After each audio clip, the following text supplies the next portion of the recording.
Perang ini bermula adanya pertentangan antara kaum Padri dengan kaum adat dalam masalah praktik keagamaan. Pertentangan itu dimanfaatkan sebagai pintu masuk bagi Belanda untuk campur tangan dalam urusan Minangkabau. Pada akhir abad ke-18 telah datang seorang ulama dari kampung Kota Tua di daratan Agam. Tuanku Kota Tua ini mulai mengajarkan pembaruan-pembaruan dan praktik agama Islam. Ia menunjukkan bagaimana seharusnya masyarakat itu hidup sesuai dengan Al-Quran dan Sunnah Nabi, untuk menunjuk orang-orang Islam yang berpakaian putih. Sementara kaum adat di Sumatera Barat memakai pakaian hitam. Dalam melaksanakan pemurnian praktik ajaran Islam, kaum Padri menentang praktik berbagai adat dan kebiasaan kaum adat yang memang dilarang dalam ajaran Islam, seperti berjudi, menyabung ayam, dan minum minuman keras. Di tempat lain, Tuanku Imam Bonjol dan Tuan, lihat mereka sedang bermain judi. penduduk dan bertemu kaum adat. Ya, awak menang lagi. Ya, kau memang hebat. Hei kalian, hentikan permainan itu sekarang. Kenapa mesti berhenti? Ini adalah tradisi kami. Perbuatan kalian itu salah. Islam melarang untuk bermain judi. Hentikan sekarang juga. Ah, tidak. Pergi kalian kalau datang ke sini untuk melarang kami. Baiklah, kami akan pergi. Kami tidak akan memaksa keinginan kalian untuk berhenti. Baiklah jika itu keinginan kalian. Makin hari kaum Padri makin meresahkan ya. Jadi apa yang harus kita lakukan?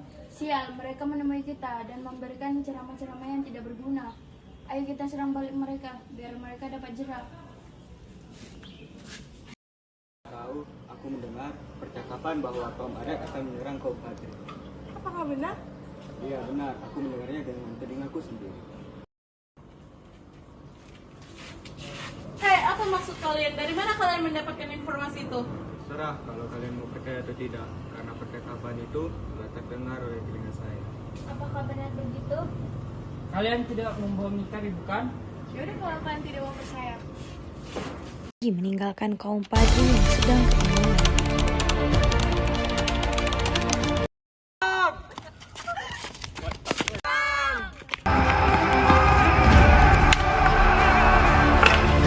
Kaum adat kalah. Setelah kalah, kaum adat kabur dan menghampiri ketua Belanda untuk membuat perjanjian membantu melawan kaum Padri dengan cara membagi dua tanah Minangkabau.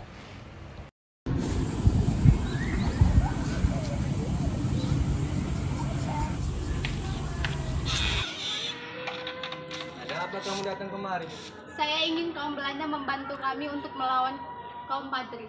Apa keuntungan bagiku membantumu? Kita akan membuat perjanjian. Janjian apa? Kita akan membagi dua tanah Minangkabau.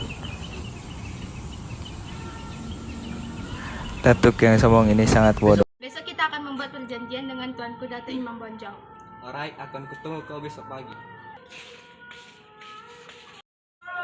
Kesempatan ini ku untuk menghancurkan kaum Padri dan kaum adat. Keesokan paginya, Apa ini? Mengapa engkau membawa orang Belanda kemari? Bukankah ini untuk pemikiran untuk menyelesaikan masalah? Saya tidak ada berbicara seperti itu. Datuk, apakah engkau tidak tahu betapa liciknya orang Belanda itu untuk menguasai daerah ini? Kau iri dengan keberhasilan kami bisa bersatu dengan Belanda. Jika tidak ingin menyelesaikan masalah ini, biar kami saja. Kita bisa menyelesaikan masalah ini dengan elok-elokan tanpa membawa orang Belanda ke pertemuan ini. Udah, bukankah kalian ingin bersatu? Tidak usah bertele-tele, Tuan James. Saya ingin membuat perjanjian ini. akhirnya perjanjian itu ditandatangani oleh Datuk Didik dan Tuan James. Perjanjian tersebut yang dinamakan Perjanjian Masang.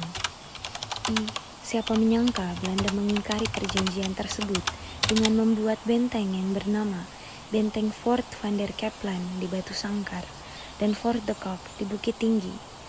Untuk memperkuat kedudukannya di Sumatera Barat, Belanda juga melakukan tindakan-tindakan yang kejam kepada penduduk Minangkabau, yaitu dengan kerja paksa.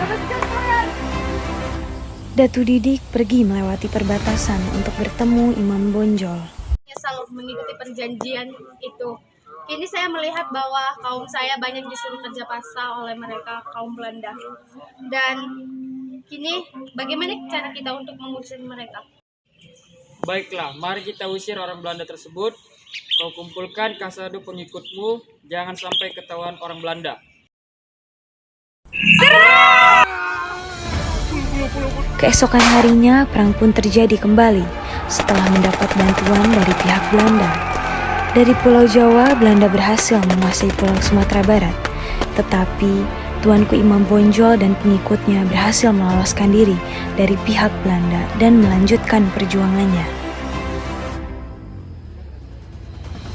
Pada bulan Oktober 1837, Tuanku Imam Bonjol diundang Maluku untuk berunding. Tapi pada saat itu juga, Tuanku Imam Bonjol ditangkap oleh Belanda dan diasingkan ke Kei Cianjur, kemudian ke Ambon, lalu ke Lopak di Minahasa, dekat Manado dan meninggal pada 6 November 1864, dimakamkan di Minahasa dan Pulau Sumatera Barat, khususnya Minangkabau menjadi milik Belanda.